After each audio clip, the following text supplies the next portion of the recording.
एक सैनिक सूखे पेड़ के तने पर लेटा लेटा धीरे धीरे शरीर आगे बढ़ा रहा था। तभी अचानक उसके पैर कांप गए। वह जोर से चिल्लाया और सीधा नीचे चट्टानों पर जा गिरा। किस्मत अच्छी थी, जान बच गई। उसने चट्टानों को पकड़कर ऊपर चढ़ने की कोशिश की, लेकिन ऊपर सिर्फ सूखे पत्ते थे, पकड़ ही नहीं बन पा रही थी। किसी तरह किनारे तक पहुंचा तो पूरा शरीर जवाब दे चुका था। वह जमीन पर गिरते ही गहरी नींद में चला गया। अचानक पीछे से पानी में हलचल हुई। उसने मुड़कर देखा, एक विशाल मगरमच्छ उसे घूर रहा था। डर से कांपता हुआ सैनिक उस खतरनाक नाले से भाग निकला। उससे लगा पहाड़ ऊपर ज्यादा सुरक्षित होगा, लेकिन वहाँ एक भयानक जल राक्षस खड़ा था। सैनिक ने भागने की कोशिश की, पर हल्की सी आवाज होते ही राक्षस चौकन्ना हो गया। अगले ही पल मगरमच्छ ने उस जल राक्षस को पानी में खींच लिया। सैनिक ने सोचा अब राक्षस मारा जाएगा, लेकिन वह हैरान रह गया। राक्षस ने कई टन वजनी मगरमच्छ को चीर फाड़ दिया और जोरदार दहाड़ लगाई। सैनिक पसीने से तर हो गया और जान बचाकर पहाड़ की ओर भागा। आगे एक तालाब में उसे टूटा हुआ विमान दिखा। उसने लोहे का एक टुकड़ा तोड़कर उससे नुकीला भाला बना लिया। विमान में खोजबीन करने पर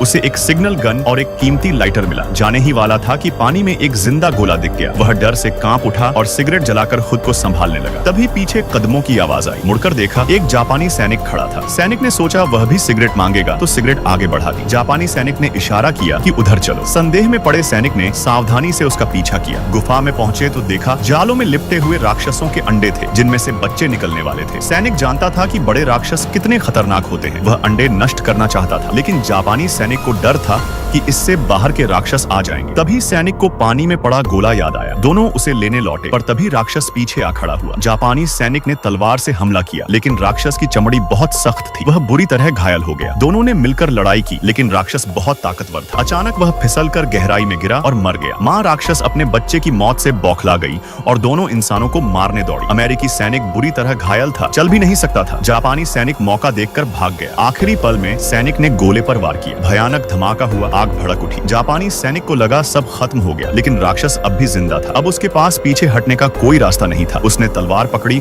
और आखिरी लड़ाई लड़ी। पूरी ताकत और हिम्मत से आखिरकार उसने उस जल राक्षस को गिरा दिया। उसने उसे मारा नहीं, क्योंकि वह जानता था असल में हम ही इस द्वीप पर घुसपैठिए हैं। वह समुद्र किनारे पहुंचा और सिग्नल फायर करने लगा, लेकिन गोलियां खत्म हो चुकी थी। वह हल्की मुस्कान के साथ समझ गया कि शायद अब उसकी मौत यहीं लिखी है। जब उसकी आंख खुली, वह एक युद्धपोत पर था। अमेरिकी नौसेना ने उसे बचा लिया था। उसकी पहचान की वजह से उसके हालात बेहतर हो गए। उसने बताया कि वह युद्धबंदी कैसे बना, क्योंकि उसने अपने अफसर को मार दिया था, जो बेकार में सैनिकों को मरने भेज रहा था। यह कहकर वह चुपचाप समुद्र को देखने लगा और 2 दिन के लिए मिले अपने दोस्त रोर्गन को याद करने लगा।